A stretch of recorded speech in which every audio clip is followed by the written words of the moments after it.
What's up, guys? Been a few days here. Actually, I've recorded a lot. I just have not edited anything. I'm so behind. So we went out to eat last night. Today is the 6th. We went out to La Fiesta, which is like a popular like Mexican food, you know, tacos, all that good stuff. I got some street tacos. They weren't that good. I don't know, they just tasted like, I don't know, the tortilla was different this time. But we were sitting there and I get this random text from FedEx and it was like, your package is on its way, you know, overnight delivery tomorrow, which is today or whatever. And I'm like, I asked, you know, Shelby, I was like, did you order something? She's like, no. So I was like, all right, well, don't know what it is. So my anxiety just goes through the roof because I'm like, what could it possibly be? Don't know what could be bad about it, but you know, that's just how my anxiety works. But so it gets here today and it's, you know, a FedEx envelope and it's fairly thick. It's like a, you know, like one of those cardboard ones. I'm not gonna show you the other side because it's got all my info, but it's, you know, fairly thick. And I'm like, what the heck is in it? So it's, I guess I could kind of, you know, show this, but it's another FedEx envelope folded up with some paperwork inside it. And if you guys remember, over a year ago now, in October of 2021, not October like just a couple months ago when we went to Jake's house and, you know, I was Hooker Patrick and Shelby was Angelica and stuff like that. Like not just a few months ago, October, but a year ago from that, I traded in my, that blue car I had, that Honda Accord, because I had, backstory on that car, I had traded my Expedition in, which I had owned. It was financed, but I, you know, like was paying on it. And it had high miles, you know, it was starting to need some big repairs. I traded that in, and I leased a, what year was it? 2019 Honda Accord Sport. The car was awesome. I loved it. The payment was kind of high, but like literally what I saved in gas with this Accord versus what I was spending on the Expedition, which was a cheaper payment, but gas was astronomical. It evened itself out and then some, so it was pretty nice. But I hated having that big payment regardless.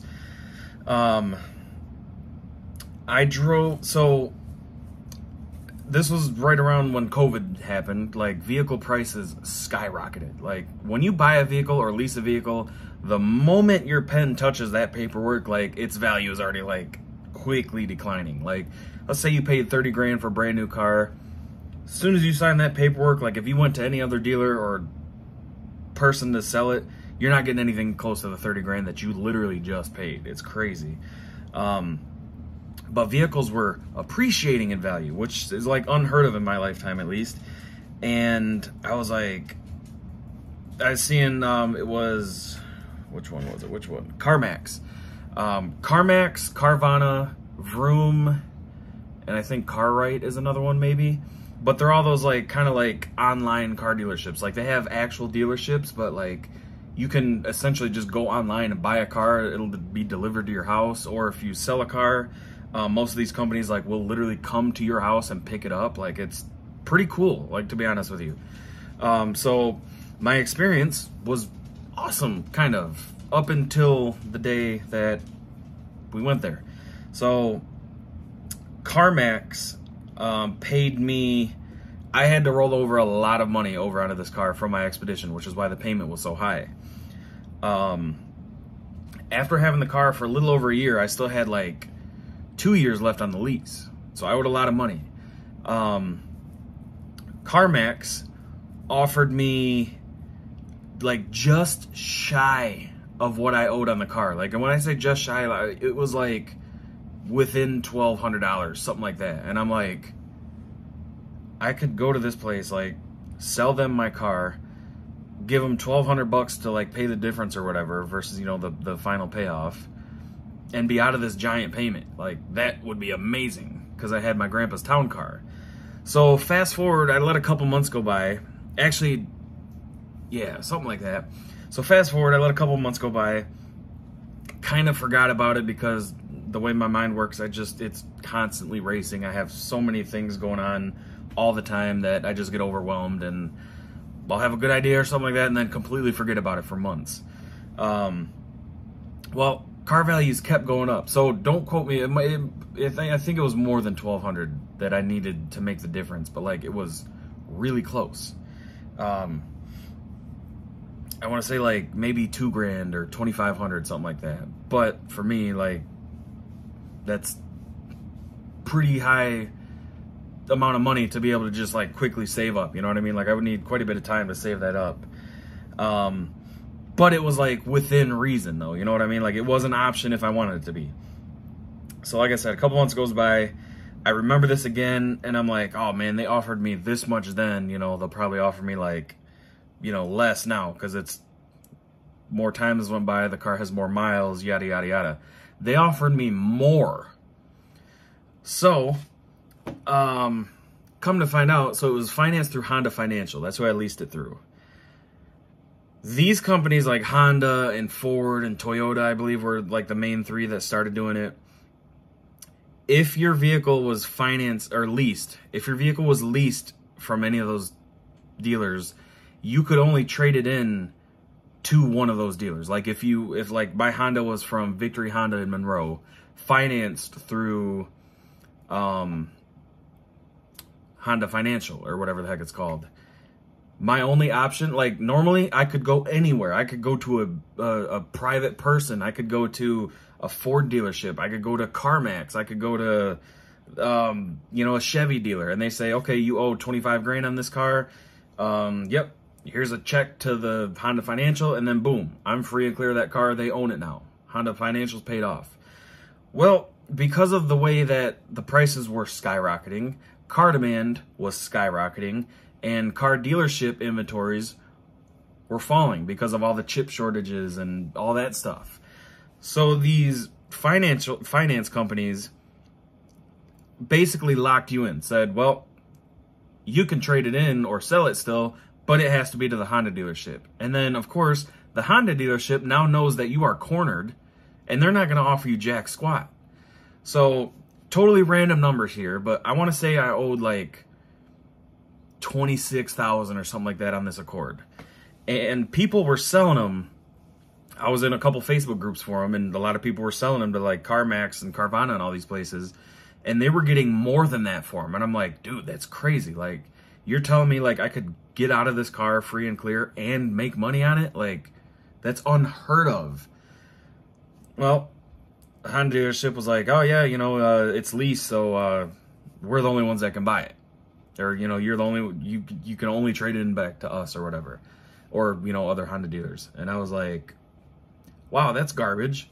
So basically, my next option was to buy myself out of the lease, which would basically be going back to my dealership, buying the car, which would change my payment a little bit. And then now I own the car, and now I can sell it to anybody, you know, so long as that loan is paid off. So I go to the Honda dealership. He's like, hey, you want to buy this thing? You like it? I was like, oh yeah. And then I told him, I was like, I'm literally doing this because I'm going to CarMax, who is giving me way more than you guys offered. Because what they offered was like, I want to say they offered me like 17 or 18 grand, and CarMax or Carvana, yeah, CarMax offered me like 26 or 28 or something like that. And don't quote me on those exact numbers, but it was something close to that because I owed a lot on it. I owed like almost, I want to say 28 or 29, and they paid me just less than that. Like I had to pay him like $1,200 or something. And he's like, wow, that's crazy. I'm like, yeah, you know, so you guys are dicks. But, so I did that. I went to the Honda dealership. I bought my car. As soon as my paperwork came in the mail, you know, like with my title and all the finance papers from Honda Financial again, which is who it was financed through. I went and got another quote online from CarMax. I love the number, and basically it was like, here's your quote. It's good for 7 days. Make an appointment to come to any of our locations. We look the car over, and then we do the paperwork, and you're on your way. Closest CarMax, I thought there was quite a few of them. The closest one to me was in Fort Wayne, Indiana, which is very close to where I drive the Slingshot those last couple years that I went to that Savannah Strong event. So it's like a little over 2-hour drive. This deal, like, I was so ready to get out of that payment because my hours at work because of COVID were also going like this. So, you know, my finances are kind of like here, maybe going up, and then my hours at work, my income is going like this. So getting out of that payment was going to be a game changer. And I had my grandpa's town car that needed a little bit of work, but was like in phenomenal driving condition and paid off. No payment on it, right? So amazing. Win-win. Like, get out of a car payment while still having a very nice, comfortable car, reliable, comfortable car to drive wherever. Hell yeah. So I came up with the money. I sold my Grand Marquis, which I wasn't driving anymore. I basically did so much stuff to it, and I loved that car so much that, like, I didn't enjoy driving it, if that makes sense. Like, I lowered it. I put, you know, bigger wheels and wider wheels and tires on it. You know, stiffer suspension, bigger sway bars and stuff like that to make it. I mean, like, you could take a crazy turn in that thing at high speeds, and it was like it was on rails. It handled phenomenal, but it drove rough as hell. So I didn't really enjoy driving it anymore like I used to. It looked amazing. It sounded amazing. It handled amazing, but it just wasn't comfortable to just cruise in anymore. So I really wasn't driving it. Value on those was also up, so I sold that for, I want to say like $5,000 or something like that. So no, 4. I don't remember, to be honest with you, but I sold it for more than what I needed to put down at CarMax to make up the difference. So, like, it was a win-win. I was getting out of my car payment. I was paying that completely off, and also going to have, you know, like a couple grand in my pocket. So, like, life was good, man. So I called Shelby one day, like, during work. I was like, hey, what time are you off, and are you going anywhere after work? She's like, oh, you know, 4 o'clock or whatever. And no, I don't think so. Why? And I was like, I know this is a big ask. I said, but can you please drive with me, follow me, drive separately down to Indiana? And she's like, what? She's like, what are you talking about?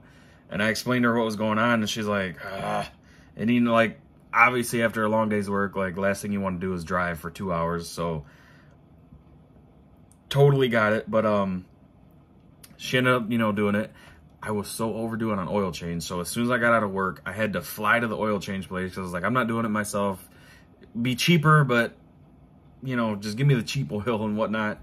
And then I had to fly home and clean the car out because I had tons of stuff in it. I also wanted to clean it, you know, because I was nervous that, like, okay, they offered me $26,000, but when I get there, they might be like, oh, well, you know, the car is very filthy and, you know, blah, blah, blah, blah, blah, so we're going to offer you $25,000. And I didn't want that, so I wanted the thing as mint as it could be. And I cleaned the hell out of it. I spent, like, I had, like, basically, once I got home, I had, like, an hour to clean it out, clean it, and get the oil changed before we needed to be on the road because you had to make an appointment at this place.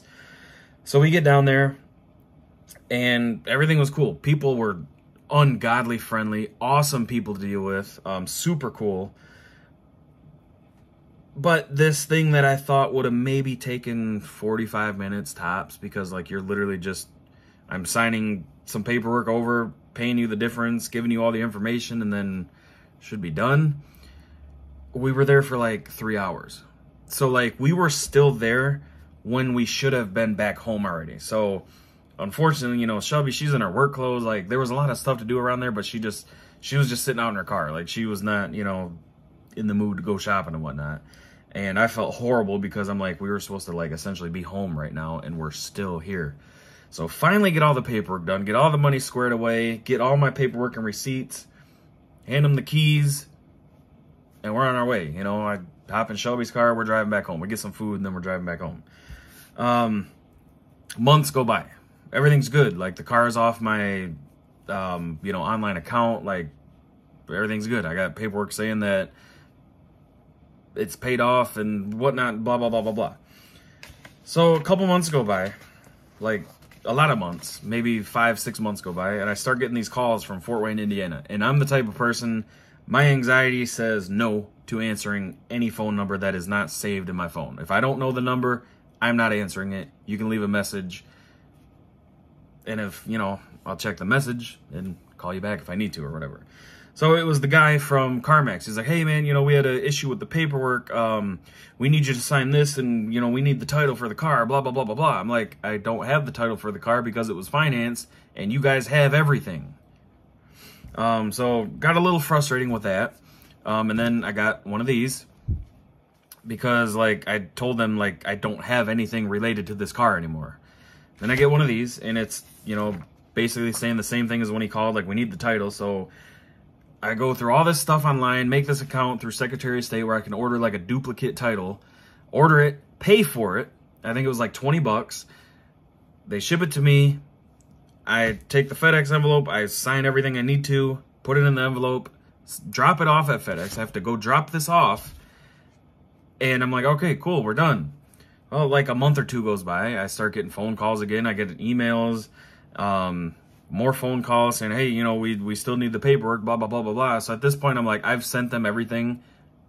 Whatever you guys have done, this is on you now, because now I'm getting like annoyingly pissed off. So here we are over a year later. Let's see, October, November, December, January. So we are a year and 3 months out now. And I am today, January 6th, getting another freaking envelope from them. It says, Dear Mr. Dye, on October 6, 2021, you sold the vehicle to CarMax located in Fort Wayne, Indiana. Unfortunately, all the paperwork transferring ownership is not complete. In order for CarMax to transfer ownership from you to CarMax, at blah, blah, blah, blah, blah, application for Michigan title, and blah, blah, blah, blah, blah, mailing address is required. Please sign the provided blah, blah, blah, blah, blah, and send to us using the enclosed self-addressed paid envelope. This will enable CarMax to transfer ownership of the vehicle from you to CarMax. I don't know how I own the vehicle still. It is not on my, like, registered vehicles list. I don't have it on insurance. Like, I don't have a title or anything. Like, they have all this stuff. So I am signing this stupid-ass paper. Application for Michigan vehicle title. This is literally what I already did. This is a paper that is getting a duplicate title, which is what I paid for and got already for them. Oh my God, they are these... I keep my thoughts to myself. But my point of this video is what seemed to be like a really awesome experience up until I got there turned out to be very annoying. Like, I'm not going to say like hell, you know, because it's just annoying. But there are many, many, many, many, many of these companies that are basically on the verge of being shut down because they are selling cars to people with no titles. They're selling cars with all kinds of issues. So my point of this video is to think twice before you buy from or sell to one of these companies, because no matter what the hell you do, they're messing stuff up. Like, one of them, I don't know which one it is, if it's CarMax or Carvana. I believe their vehicle selling and buying license was suspended because they have sold so many cars to people with no title. And I'm thinking that my car is one of those vehicles that they have sold with no title, because clearly they're saying that they don't have the title for it. And I highly doubt that they've had my car just sitting there for over a year, you know, basically like a year and a half now, just on their lot, unsellable. So, yeah, tread carefully with those companies. But yeah, all right, guys, I'll see you in the next video.